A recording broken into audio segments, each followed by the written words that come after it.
Atong kinabuhi igsoon is nagsindro lamang sa salapi o salapi mga kaigsunan. Kini si Vlad igsoon is nakapanag-iyan siya og tulo ka apartamento sa ilahang nasod mga kaigsunan ug daghan kaayo siya og mga business mga igsoon. Gani usa sa iyang business mga kaigsunan is sa adlaw nagdumala siya og gamay nga pabrika sa mantikilya mga kaigsunan ug sa gabi igsuon siya nagadumala og usa ka sugal nga poker mga kaigsunan. Niligid ang pila ka higayon mga kaigsunan or pila ka bulan si Vlad nakatagamtam og usa ka pagsulay sa iyang kinabuhi mga kaigsunan. Pagsulay nga mao'y nakapabag-o sa iyang kinabuhi igsoon. Si Vlad na priso mga kaigsunan, sulod sa prisuhan igsoon, dito niya natagamtaman ang tanang kasakit mga kaigsunan. Sa iyang pagkapriso igsoon,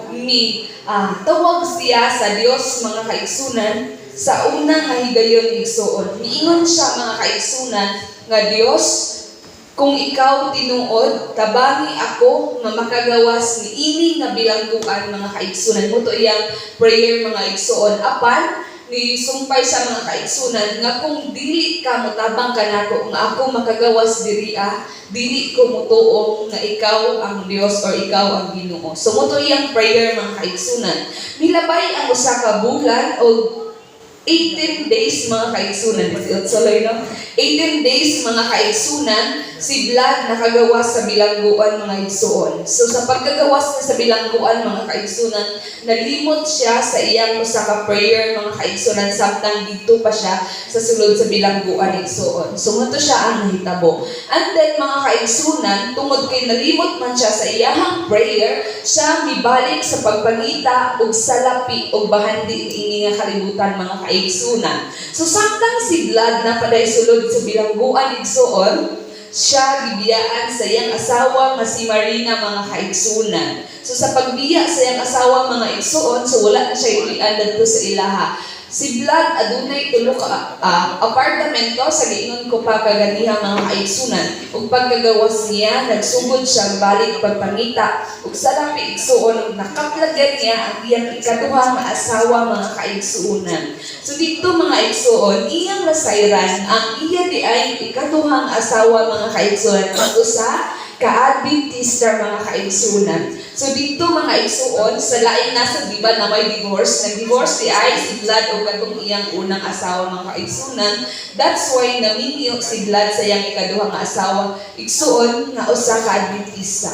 So dito mga kaigsunan, si Vlad nagsugod og pagsimba mga igsuon sa Adventista nga simbahan mga kaigsunan. So higit ang pila ka bulan mga igsuon, si Vlad nagpadayon gyapon sa pagsimba ug human sa tulo ka tuig mga kaigsunan, si Vlad nabautismohan igsuon.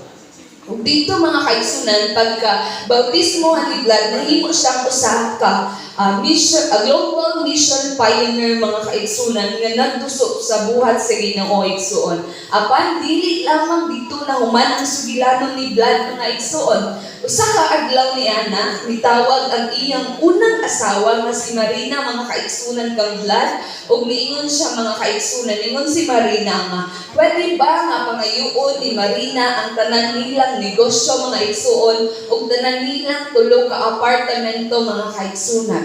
Sumiuyon si Vlad mga kaigsunan nga mapadulong ka Marina tanan nilang tanan nilang bahali niini nga kalibutan mga kaigsunan. So apan usa ni anak kabutang mga kaigsunan aron mahimong legal ang dokumento mga kaigsunan nga nagpamatuod nga ihatag gayud ni Vlad mga kaigsunan is dapat sila magpanotaryo mga kaigsunan. So niadto sila sa notaryo mga kaigsunan. Daghan kaayo pangutana ang notaryo kang Vlad mga kaigsunan sama sa kung anong ihatag raman ni Vlad kang Marina mga kaigsunan nga gani si Vlad ug katong iyang ikaduha nga asawa mga kaigsunan nagpuyo sa usa ka balay nga grabe kaayo kagamay mga kaigsunan ug katong nga balay is muto siya ang balay sa mama sa ikaduha nga asawa ni Vlad mga kaigsunan. Ngano daw, yan ang notaryo mga kaigsunan, ngano daw nga naa sila'y tulo ka apartamento, nganong dili mo puyo si Vlad dito mga kaigsunan.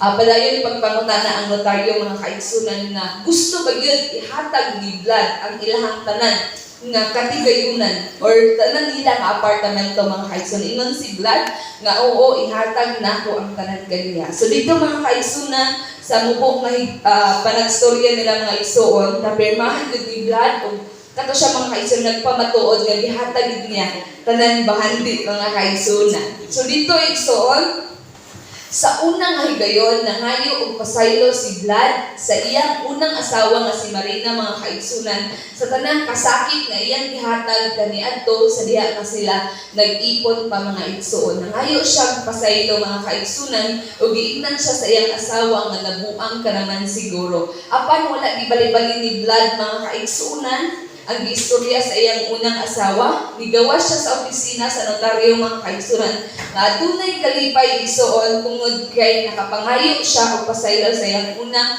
asawa mga kaigsunan. Ug uli siya dadto sa ilang balay mga igsoon nga puno ang kalipay mga kaigsunan tungod kay paminaw niya na wala na ang murag tunok nga dugay na niya nga gidala-dala mga kaigsunan tungod kay badlungon kay si Vlad kaniadto nga nagpuyok pa siya uban ang iyang unang asawa mga kaigsoon. Nalipay ang ikaduha ang asawa ni Vlad mga igsoon nga mauto lang hitabo bisan wala sila nabilib nga mga bahandi mga kaigsoon, mga negosyo nga gikan kang Vlad mga kaigsunan. Si Vlad igsoon nag-ingon nga ang tinuod nga bahandi mga kaigsunan mao ang kamatuoran sa Dios mga igsoon. Mao wala siya nagduha-duha sa paghatag sa iyang tanang bahandi ini nga kalibutan mga kaigsunan.